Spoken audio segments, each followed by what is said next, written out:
মাত্র ২ পিস মাছ দিয়ে যে এত মজার খাবার রান্না করা যায় না জানলে অনেক মিস করবেন। থাম্বনেল দেখে নিশ্চয়ই বুঝতে পারছেন আমি কিসের কথা বলতেছি। হ্যাঁ, আমি রান্না করছি বগুড়ার বিখ্যাত আলুর ঘাটি। আমাদের বগুড়ায় এই আলু ঘাটিটা অনেক জনপ্রিয়। তো প্রথমে আমি পেঁয়াজ, কাঁচামরিচ ভালো করে ভেজে নিয়েছি, কিছু গরম মশলা দিয়েছি, তারপর একে একে হলুদ, মরিচের গুঁড়া, লবণ সবকিছু দিয়ে ভালোভাবে কষিয়ে নিয়েছি। তারপর আমি এখানে একটা মাছের মাথা আর লেজা দিয়েছি। আমি পরিমাণে অল্প রান্না করছি, আপনারা চাইলে আরও বাড়িয়ে দিতে পারেন। তো আমি আজকে খুবই অল্প পরিমাণে রান্না করব, এই জন্য শুধু একটা মাছের মাথা আর লেজা নিয়েছি।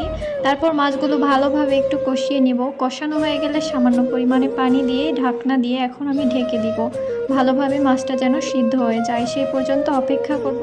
তারপর আমি মাছগুলোকে খুন্তির সাহায্যে একটু ভেঙে ভেঙে দিচ্ছি। তারপর বেশ কিছুক্ষণই কিন্তু কষিয়ে নিতে হবে। তারপর আমি কিছুটা কাঁচামরিচ দিলাম, আস্ত কাঁচামরিচ। তারপর আমি আগে থেকে আলুটা সিদ্ধ করে রেখেছিলাম, তারপর কিছুটা পানি মিক্স করে রেখেছি। এভাবে করলে পরে আর দলা পাকিয়ে যায় না। তারপর সেই মিশ্রণটা আমি এখানে দিয়ে দিলাম মাছের সাথে। তারপর ভালোভাবে কষাতে হবে। এই রান্নাটা আসলে যত বেশি কষানো যায় তত বেশি মজা হয়।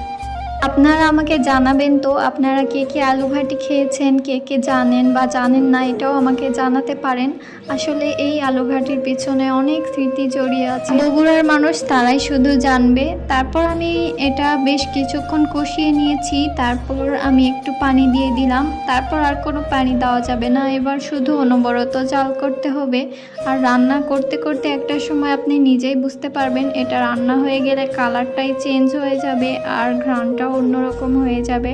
রান্নাটা কিন্তু আমার মোটামুটি হয়ে গেছে। তো দেখতেই পাচ্ছেন কতটা লোভনীয় হয়েছে। আর এটা রান্না করলে আমার মনে হয় ভাতের চালটা একটু বেশি দিতে হয়, কারণ এটা সবারই অনেক পছন্দের। আমি তো সাথে সাথেই রান্না শেষ করে ভাত নিয়ে বসে গেছি।